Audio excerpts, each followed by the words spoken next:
Me voy ya mismo a charlar con la diputada nacional Graciela Camaño. Gracias, primero, por venir. Sé que es un gesto, porque no sé si te gusta tanto la tele, ¿no? En realidad estaba en retirada, Juan. Pero bueno, vos sos una persona que aprecio. Bueno, y yo también te aprecio a vos. Gracias por venir. ¿Por qué te definiste? Vos misma lo decías, ¿no? Estaba en retirada y decidí salir a bancar a Sergio Massa. Bueno, decidiste exponer tu posición y acá estás. Sí. ¿Por qué me definí? Porque nosotros el día 19, los argentinos, lo que vamos a hacer con el voto es legitimar a alguien a hacer lo que dice que va a hacer. Nosotros lo vamos a legitimar. Y honestamente pensar que los argentinos pudieran legitimar la agenda de la libertad avanza, a mí me da mucho temor. Por varios motivos. El primer motivo es que la Argentina está con un nivel de fragilidad muy grande, social, educativa, productiva. El nivel de vulnerabilidades que tiene nuestra sociedad es muy grande. Entonces, pensar que el próximo presidente puede entrar con una motosierra o que puede entrar, como dijo en algún momento el socio en la oscuridad que tiene ahora Milei, que es Mauricio Macri, hacer lo que hice pero más rápido. Pensar que esta sociedad, con este nivel de vulneración que tiene, puede llegar a tolerar eso, me parece que es una ingenuidad y no es imaginarse las consecuencias de eso. Pero además de eso, hay un tema que es el que a mí personalmente me preocupa, que es la denostación que hacen todos ellos constantemente a la cuestión ambiental, fundamentalmente a lo que es la Agenda 2030, que la sociedad no tiene por qué conocerla, porque esa es una agenda que tiene una cosmovisión y está en un estatus que nosotros con nuestras vicisitudes cotidianas no podemos llegar a entender. La Agenda 2030 es un momento en el que el mundo recapacitó respecto a cómo se venía desarrollando y advirtió la enorme necesidad de atender la vulnerabilización de todos aquellos que con el modelo de producción quedaban descartados. No es ocioso que él critique al Papa Francisco, él lo hace porque el Papa Francisco linkea, como linkeó a lo largo de la historia de la humanidad la Iglesia Católica con sus encíclicas, con los problemas del momento. La Agenda 2030 tiene 17 objetivos para el desarrollo sostenible, habla de pobreza, habla de vulnerabilidades, habla de igualdad y habla de cuidado del ambiente a través de 197 metas. Que la Argentina se vaya de esa agenda es una enormidad. Anteayer cuando charlamos... Pero eso tiene una cosa que es la otra vuelta, ¿no? Que es el desconocimiento de la realidad. O sea, desconocer la realidad de lo que está sucediendo en el mundo con el cambio climático es de un nivel de ignorancia y de necedad muy grande. Pero Graciela, desconoce cuánto está el boleto, cuánto está la jubilación. Hay archivos que muestran que desconoce cuestiones del día a día y dice, no, a mí no importa porque veo los números a gran escala. Claro, bueno, pero también si ves los números a gran escala, tenés que mirar que el proceso de sequías que dejó a la Argentina con 20.000 millones de dólares menos y lo dejó tecleando al ministro de Economía y el mismo proceso que dejó tecleando el gobierno anterior, porque la sequía también lo dejó tecleando a Macri. Aunque sea, si mirás la vida a través de los números, mirá eso. El otro día, cuando hablábamos en la radio, me decías, lo conozco muy bien a Sergio, sé de sus virtudes y sé también de sus defectos, lo que me da la autoridad moral, creo que fue la cita textual, para decirle a la gente que confíe en él. ¿Qué virtud le ves a Massa y también por qué decir bueno, quiero salir a jugar este partido y no solo llamar a votar en contra de Milei, sino decir, Massa tiene un proyecto en la cabeza? Bueno, primero y principal porque yo durante 10 años milité la agenda de Sergio, milité la posibilidad de que él se convirtiera en el presidente de la República Argentina, y lo hice porque conozco sus valores, conozco aquello en lo que cree, conozco cómo está conformada su familia. Sergio es un hombre que en ese sentido es ejemplar, nadie puede decir absolutamente nada.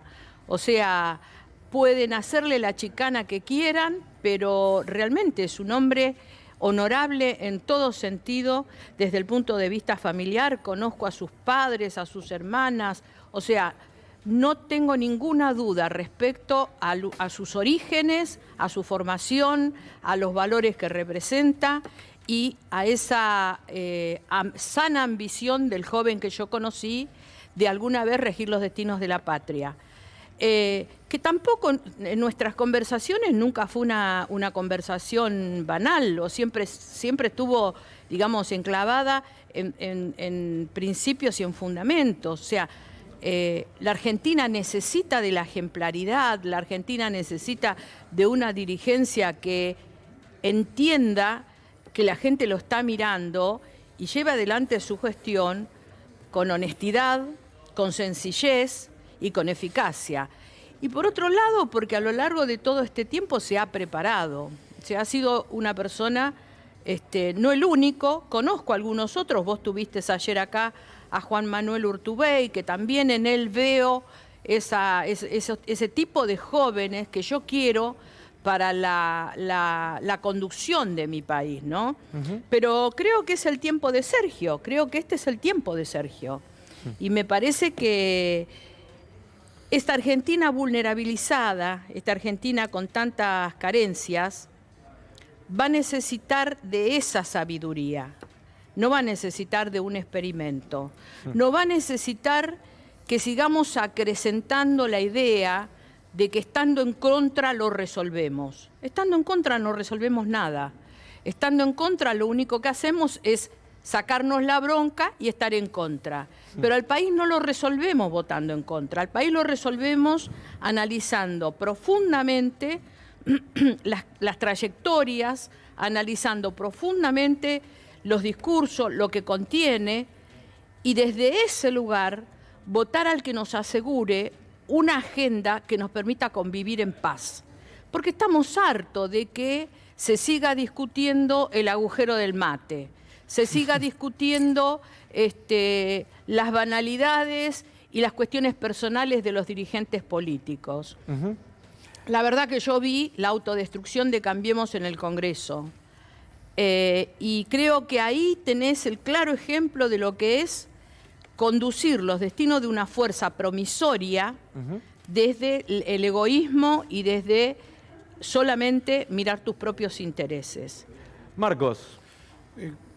La estaba escuchando Graciela y usted hablaba obviamente de la actitud de Mauricio Macri, que ha desintegrado a Juntos por el Cambio.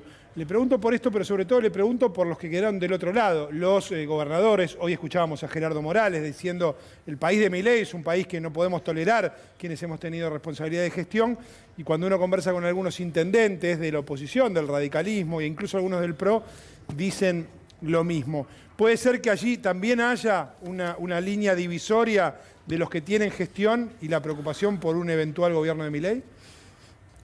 Sí, el que tiene gestión obviamente se tiene que preocupar.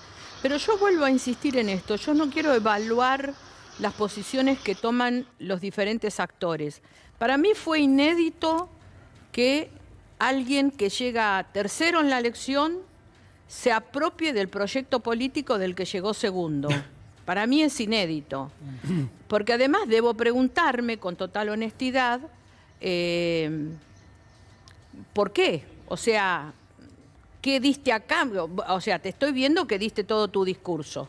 Todo aquello que vos prometías, todo aquello que vos decías respecto a las no virtudes del personaje, hoy se convierten en virtudes. ¿A cambio de qué? No fue un apoyo incondicional, decís vos.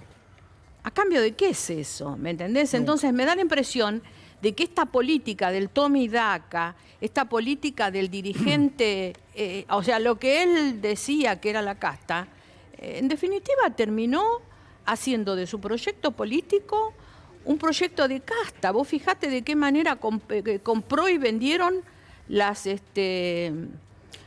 candidaturas. O sea, cuando te dicen a vos, se van tantos dirigentes, y por supuesto si tienen el título de propiedad, son tan individualistas, apuestan tanto al mercado, que compraban y vendían las candidaturas, cobraba un cachet para presentarse en los actos, o sea, cosas que no tienen nada que ver con la verdadera política, la política que se puede hacer para buscar el bien común y para resolver los problemas de la gente.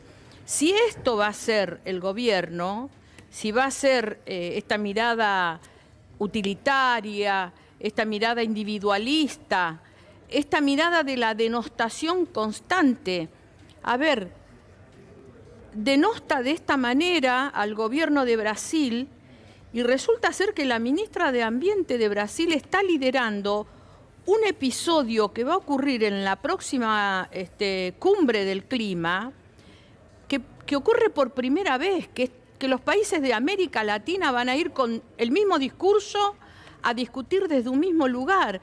Siempre íbamos divididos, esta vez vamos a ir todos juntos porque realmente el problema que acontece con el cambio climático es de una gravedad extrema. Hace 15 días fue Acapulco, hace 2 días fue Brasil. La destrucción es total, la destrucción de vida, la destrucción de bienes, la destrucción del patrimonio de los estados que tienen que salir a reconstruir el desastre climático. Entonces, yo no entiendo cómo no se puede organizar un gobierno que tenga la sensatez de entender lo que está pasando en el mundo. Graciela, como siempre, muchísimas gracias. Graciela Camaño, aquí en C5N, en Conflicto de Intereses, que se va a una breve tanda.